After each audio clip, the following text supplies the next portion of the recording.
teoria ndalu ti se jemi ne, me mua nuk ka funksionuar, nuk funksionon dhe nuk do funksionoj për sa kohë unë jam këtu me votat e shumicës së shqiptarëve.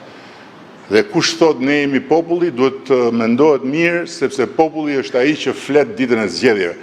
Ne të tjerët jemi të gjithë individ, na bashkon një kauzë, na bashkon një interes, na bashkojnë këngët, na bashkon nevoja për thirrur në kor Edi Rama TQR, por populli është diçka tjetër.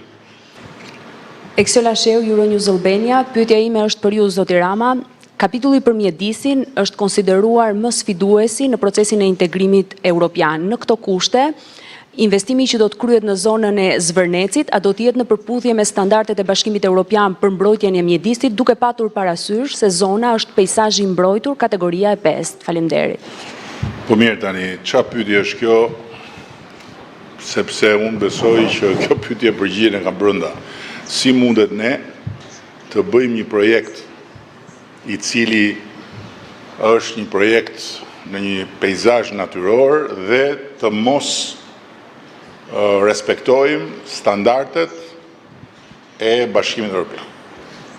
Si bëhet kjo?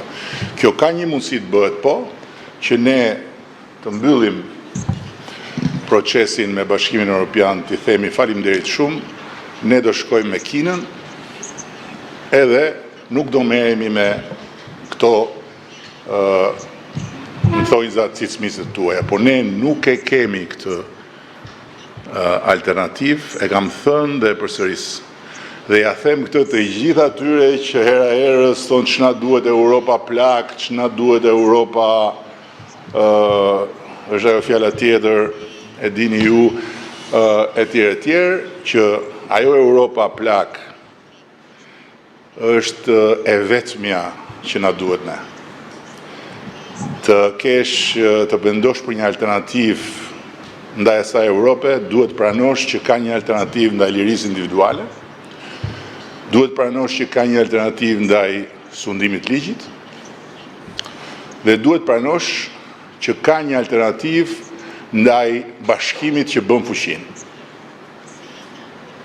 Unë nuk mendoj që këto alternativa ekzistojnë. Dhe natyrisht që për të bërë pjesë e kësaj familje, duhet të sillemi korrekt sipas standardet e asaj familje, jo për ata, po për ne. Presidenti ka qenë kryeministri më i suksesshëm i Portugalisë mbas luftës së dytë botërore. Dhe është njeriu që mund t'ju tregoj shembuj pafund se si gjithë ato tensione dhe gjithë ato dhimbjet që krijoi procesi i futjes në Bashkimin Evropian për të reformuar vetveten, u kthyen në mirësi dhe në sukses për atë popull. Por natyrisht që ne duhet të ecim dhe ne këtu bëjmë dhe Ramazan, se këta në Portugali nuk bëjnë as Ramazan. Ne kemi gjithandej atë thirrjen pas dhimbjes vjen lehtësimi. Apo jo. Kështu që pa dhimbje nuk ka. Do t'i bëjmë këto gjëra. Kurse projekti jo vetëm që do jetë në standarde europiane, ambicia ime është dhe ambicia që unë ndaj me bashk investitorët që janë aktualisht dhe bashkëpronarë sot atje që t'jemi shumë të qartë, është që ne të bëjmë një projekt që t'jetë model, që t'jetë një nivel edhe më i lartë se sa Costa Navarino, sepse kemi që atë mësojmë prej tyre. Janë disa laguna në Francë që janë me të njëjtat karakteristika si laguna atje. Dhe janë destinacione turistike të nivelit më të lartë. Dhe kanë komunitetet më të pasura të Francës rreth tyre. Për shkak të tyre. Patjetër që ka pasur edhe eksperimente ose projekte që kanë sjell dëme. Nuk po përmend vendet Bashkimit Evropian. Janë të gjitha në dosjen e studimeve që po bëhen. Sepse në një lagun X, në një vend tjetër, jo në Francë, ka ndodhur një sër pasojash shumë të rënda për biodiversitetin. Kështu që arkitekt nga më të mirë të botës, inxhinier nga më të mirë të botës, të hidro, të mjedisit, të gjithë spektrit të problemeve nuk mundet do të mblidhen gjithë bashkë, së bashku me ata investitorë, dhe kompania Power Holding që ja u kam dhënë si adres është kompania që ka bërë rezozhet më luksoze në Maldive dhe në vende shumë të brishta, nuk janë mbledhur që të vinë këtu të hedhin beton edhe të shkatrojnë biodiversitetin. E vetmja gjë që mund të bëjnë, po që këtë nuk kemi se si ta shmangim, është që të shkatrojnë nervat dhe të shkatrojnë komplet imazhin e Sazangurit me shok. Po këtë nuk kemi se si e shmangim do. Se lek për Sazangurin ata nuk kanë, që t'jemi të qartë. Përshëndetje, Ergyz Gjençe, News 24. Zoti President, si kundër ju tha dhe kryeministri, por edhe si kundër po e dëgjoni, kjo e zvërnecit është një hot topic i ditëve të fundit në Shqipëri. Ndaj, dua t'ju pyes, sa e rëndësishme është transparenca për investimet strategjike në një vend kandidat për antar në Bashkimin Evropian, dhe a mund të ndikojë situata e fundit në Zvërnec, përsa i përket pronave, sidomos në kuptimin e zbatimit të ligjit, sundimit të ligjit, në procesin integrimit evropian të Shqipërisë. Faleminderit. Well, as you know, in the accession process, Siç e dini, në procesin e antarësimit, ajo që pritet është që Shqipëria të jetë në përputhje të plot me legjislacionin e Bashkimit Evropian për të gjitha fushat, përfshirë edhe mjedisin. Pra, nuk është se unë mund të flas për ndonjë projekt të veçantë apo specifik, por Komisioni Evropian, të jeni të sigurt, është në kontakt me autoritetet shqiptare, po dëgjon shoqërinë civile dhe në rast se do të ketë arsye për të komentuar, Komisioni Evropian do të komentojë. Ky është procesi normal i punës tonë, sepse nuk është puna vetëm për të përkthyer në gjuhën shqipe legjislacionin e Bashkimit Evropian, por është vënia në zbatim e legjislacionit evropian në Shqipëri, në lidhje me mjedisin e me të gjitha fushat e tjera dhe kapitujt. Kjo është mënyra normale.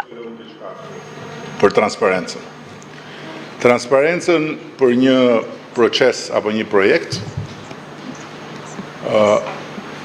e kemi detyrë të përbashkët ne, i dashur. E ka detyrë qeveria ta bëj, e keni detyrë ju ta bëni. Ky është një projekt privat, për të cilin nuk ka projekt akoma, i cili ka nisur mbi bazën e një marrëdhënie private mes entitetesh private, dhe marrëdhënie private mes entitetesh private dhe kontrata private në Shqipëri bëhen shumë. Dhe privatët nuk janë të detyruar të japin llogari as mua, as ju, kur shkojnë negociojnë për të blerë një tokë, apo kur fillojnë të punojnë për një projekt. Transparenca fillon kur projekti futet në fazën për të miratuar. Dhe pasi miratohet, kështu që përsa i takon qeverisë, ju nuk keni absolutisht asnjë transparencë për të kërkuar lidhur me këtë projekt, sepse nuk kemi projekt, kemi proces të brendshëm ndërveprimi institucional mes të interesuarve dhe strukturave tona që siç bëjnë me të gjithë zhvilluesit e kësaj republike, kanë bërë dhe me këta zhvillues, duke vendosur kushte, standarde etj. etj. Çfarë transparence duhet bëj qeveria në këtë rast? Ju po, juve keni plotësisht të drejtë që të pyesni dhe të merrni përgjigje. Dhe jo t'i thoni publikut gjysmën vërteta që janë gënjeshtrat më të mëdha, jo të hidhni hije dhe balt mbi investitorë që të gjitha ata që na luftojnë ne këtu, jo të gjitha ata që na luftojnë, po disa nga ata që luftojnë kundër kësaj, do donin t'i kishin për vete. Dhe ja u thash dje, Porto of Montenegro që bëri fatin e Malit Zi, do ndërtoj këtu, do ishte Porto of Durazzo. Investitori kanades ka qenë këtu, i ka rënë këtyre dyerve dhe ka ikur sepse nuk ka gjetur dashamirësi, po ka gjetur berber me gëshër në dorë për të prerë biletat. Dhe shkoj e ndërtoj atje. Kështu që mikpritja ndaj investitorëve duhet të jetë fiksim jo imi vetëm, po juaj dhe i çdo kujt, sepse ata janë, si thush, preja në thonjza për cilën luftojnë të gjitha vendet. Si të marrim më shumë investitor, si të krijojmë më shumë klimë. Klima e biznesit është problemi kryesor që kanë gjithë vendet. Si u bë ka kjo punë me balt, edhe me hile, dhe me pabesira, edhe me gënjeshtra? Nuk bëhet. Kështu që për transparencën në raport me ju, pyesni dhe do merrni përgjigje. Ti the investime strategjike, nuk është investim strategjik, s'ka bërë kërkesë për të bërë investim strategjik akoma, mund ta bëjnë, nuk ka bërë asnjë kërkesë për të bërë investim strategjik. E di pse? Sepse mbas ata nuk kanë nevojë fare për këto incentivat tona. Do sjedhin 4 miliard euro në Shqipëri, i dashur. Me ato 4 miliard euro do bëhet një Shqipëri më e mirë.